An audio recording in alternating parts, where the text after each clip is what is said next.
Welcome everyone. आज के lecture में हम ब्लड ग्रुप के बारे में कुछ इंटरेस्टिंग फैक्ट्स और उनके पीछे छिपे साइंटिफिक मैकेनिज्म को समझेंगे। Blood group term refers to the entire blood group system, जिसमें आरबीसी एंटीजन होते हैं और उनकी स्पेसिफिसिटी कंट्रोल होती है by a series of gene जो एलीलिक या लिंक्ड हो सकते हैं एक दूसरे के साथ on the same chromosome. Before starting the topic, we should know some facts that the difference in human blood are due to the presence or the absence of certain protein molecules. स्टेनियर ने human being में 4 type के blood group recognise किए थे, जिनको commonly ABO blood group system के नाम से जाना जाता है। इस डिस्कवरी के लिए 1930 में इनको नोबेल प्राइज इन फिजियोलॉजी और मेडिसिन दिया गया था। ये सिस्टम बेस्ड है on the presence of the A and B protein antigens on the surface of the RBC. आइए इसको डिटेल में समझते हैं।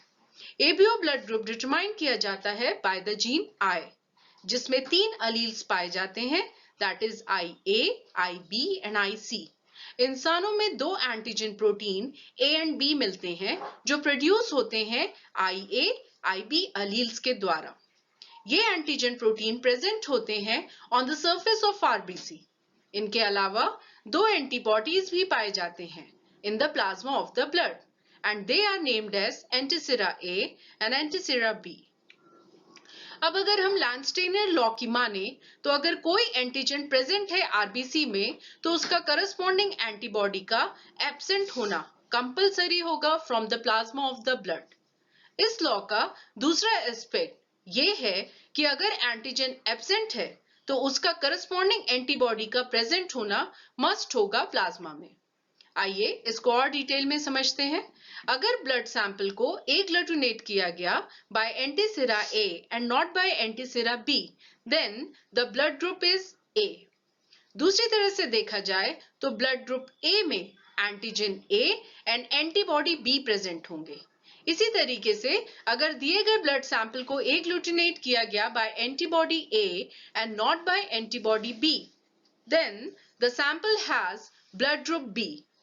दूसरी तरह से देखा जाए तो ब्लड ग्रुप B में antigen B and antibody A present होंगे, और अगर ब्लड सैंपल एग्लूटिनेट होता है with both the antibodies, that is antibody A and antibody B, so the blood group of the sample is AB, which means blood group AB has both the antigens A and B but no antibodies. अब last बचता है हमारा blood group O. In this, both the antibodies are present and no antigens are found. In other words, if the blood sample does not show any reaction with both the antisera, that is antisera A and antisera B, then the blood sample belong to blood.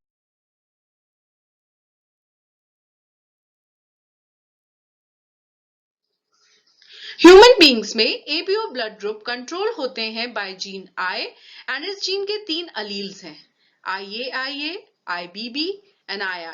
Since there are 3 different alleles, 6 different genotypes are possible. चलिए इसको समझते हैं। Generally 2 alleles are inherited for each gene, यानी एक biological mother से and एक biological father से। अगर दोनों अलील सेम होते हैं, the individual is homozygous for the gene, and if the alleles are different, the individual is heterozygous. जब कोई ट्रेट में 3 या ज्यादा डिस्टिंक्ट अलील्स आइडेंटिफाई होते हैं, so we refer to it as having multiple allele inheritance. The human ABO blood type allele trait is an example of a trait with the multiple alleles. Here in this slide you can see very well, I have explained the human blood group system, like which phenotype or which blood type will have which type of genotype. Like जिनका blood group A है उनमें IA के 2 genotypes मिलेंगे. Blood group type A and B have possible genotypes, that is homozygous and heterozygous. आप नीचे देख सकते हैं कि पेरेंट जीनोटाइप शो किया गया है फादर एंड मदर का। Father was belonging to blood group B and mother was belonging to blood group A. किस तरीके से गैमेट्स के बाइफर्केशन और F1 जनरेशन के क्रॉस में हमको क्या रिजल्ट्स मिले हैं, and we got four different combination, that is AB blood group, B blood group, A blood group, O blood group. आइए आपको कुछ इंटरेस्टिंग फैक्ट्स बताएं जो सबको as a general science knowledge पता होना बहुत जरूरी है. Person having blood group AB can receive blood from A group, B group, AB group और O, क्योंकि इनके ब्लड के प्लाज्मा में कोई एंटीबॉडीज हैं ही नहीं. इसीलिए person with AB blood group are called universal recipient. इसी तरीके से person with blood group O को यूनिवर्सल डोनर इसीलिए कहा जाता है because it has no antigen on the surface of RBC but have both the antibodies in the plasma. So, they can donate blood to anyone but can receive only from the person who has blood group O. 1944 में लैंडस्टेनियर and veneer ने एक और antigen in the RBC of rhesus monkey discover किया था and they named it RH factor और antigen which represent the first two letters of rhesus. Generally, कोई antibody नहीं पाया जाता है in the blood plasma या serum of these monkey for the reaction with RH antigen. इसीलिए Landsteiner और Wiener ने मंकी के ब्लड को रैबिट एंड गुइनिया पिग में डाला. बाद में कुछ टाइम जब निकल गया तो it was observed that RH antibodies neutralizing the RH antigen are formed in the blood of these animals. Later on, RH negative and serum was prepared from the blood of these animals in which these RH antibodies were present. Later, the blood of several persons of New York was checked on the basis of agglutination of RBC with this RH anti serum. तब जाके ये fact सामने आया कि rhesus monkey के अलावा 85% of people of white race had this RH antigen. अब जिन लोगों के ब्लड में RH एंटीजन पाया जाएगा they are known as RH positive and those in which antigen is not found are known as RH negative. अभी तक हमने जितना समझा उससे ये पता चला कि RH antibody is not found in the blood serum of human. But अगर बाय चांस ब्लड ट्रांसफ्यूजन के दौरान blood of RH positive is transfused into a RH negative person, then at that time the RH negative antigen act as a foreign body for the recipient, as a result of which in the blood of the RH recipient the antibodies synthesize होने लगेंगे for reaction with RH negative antigen. आपको instant इल effect नहीं दिखेगा on the recipient क्योंकि इन antibodies की quantity बहुत ही कम होगी, बट स्टार्ट में if the blood is again transfused into the RH positive person then RH positive के आरबीसी चिपकने लगेंगे into the blood of RH negative antibodies and इस केस में रेसिपिएंट विल नॉट सर्वाइव. इसीलिए अब ब्लड ट्रांसफ्यूजन के पहले RH एंटीजन को भी आइडेंटिफाई किया जाता है like other antigens. Now comes erythroblastosis fetalis.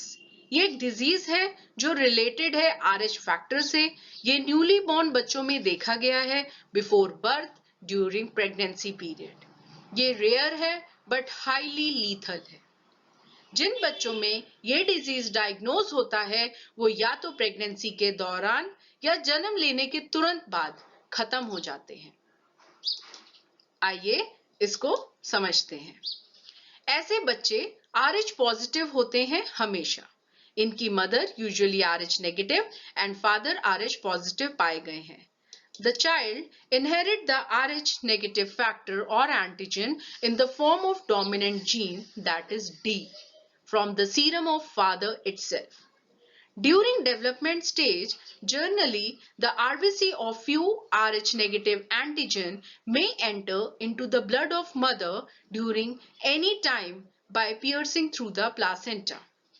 Mother के ब्लड में एंटर होने के बाद ये RH एंटीबॉडीज की सिंथेसिस करते हैं और ये एंटीबॉडीज मदर के ब्लड में हार्मफुल नहीं होते हैं क्योंकि RH एंटीजन अभी एब्सेंट है. बट जब ये RH एंटीबॉडीज एंटर होते हैं into the body of an embryo through the blood of mother, then they start sticking of RBCs of an embryo. इस कंडीशन में फर्स्ट चाइल्ड को तो कोई इफेक्ट नहीं होता क्योंकि at this time very little amount of RH antibody is formed in the mother. But later on, due to the formation of large amount of antibodies in second pregnancy, 100% risk is there. यानी delivery के तुरंत बाद या delivery के दौरान fetal RBC may enter the maternal circulation due to leakage. As a result, mother का immune system antibodies generate करने लगता है against the fetal RH factor which is bearing RBC.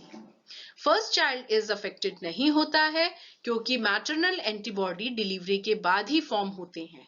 Second pregnancy में अगर mother again have RH positive fetus तो 100% chances हैं कि maternal antibody placenta cross करके फीटल आरबीसी पे अटैक कर देंगे, causing severe haemolytic anaemia. Fetal bone marrow haemolytic anaemia को रिस्पॉन्स करते हैं by releasing immature RBC called as erythroblast into the fetal peripheral circulation, causing erythroblastosis fetalis.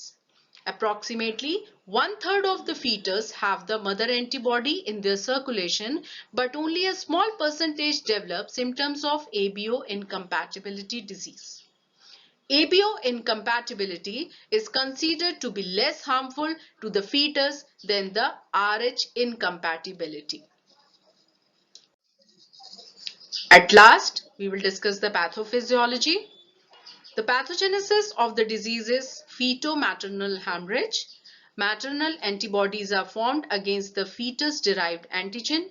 During subsequent pregnancy, the placental passage of maternal IgG antibodies, maternal antibody attached to fetal RBCs, and fetal red blood cells get hemolyzed. So, the summary is, there are two blood type systems. That is blood group system in human. ABO blood group system is one of the popular technique to classify the human blood. ABO blood group system major classify the blood into 4 types. Agglutination reaction determines the ABO blood type, which is determined by the clump formation in the blood. ABO blood group system was accepted by the National Research Council and popularly known as Landsteiner classification. Karl Landsteiner won the Nobel Prize in the year 1930 for his contribution. Clinically, the RH system is the most important blood group system after ABO. At present, the RH blood group system consists of 50 defined blood group antigens, among which the 5 antigen, that is D, capital C, small c, capital E, small e, are the most important. The commonly used term RH factor is distinguished into RH positive and negative to the D antigen only. These are my references. I hope that you have liked the content and the video. Thank you so much for the patient listening. I'm really grateful that you have given your precious time to see this video. और आपके subscriptions और आपके likes मुझे motivate करते हैं कि मैं और वीडियोस बनाऊं. I will be grateful to you कि आपको जिस भी टॉपिक पे वीडियो सुनना है तो मुझे प्लीज़ वो कमेंट बॉक्स में डालिए ताकि मैं उन पे वीडियोस बना के डालूं. Thank you so much.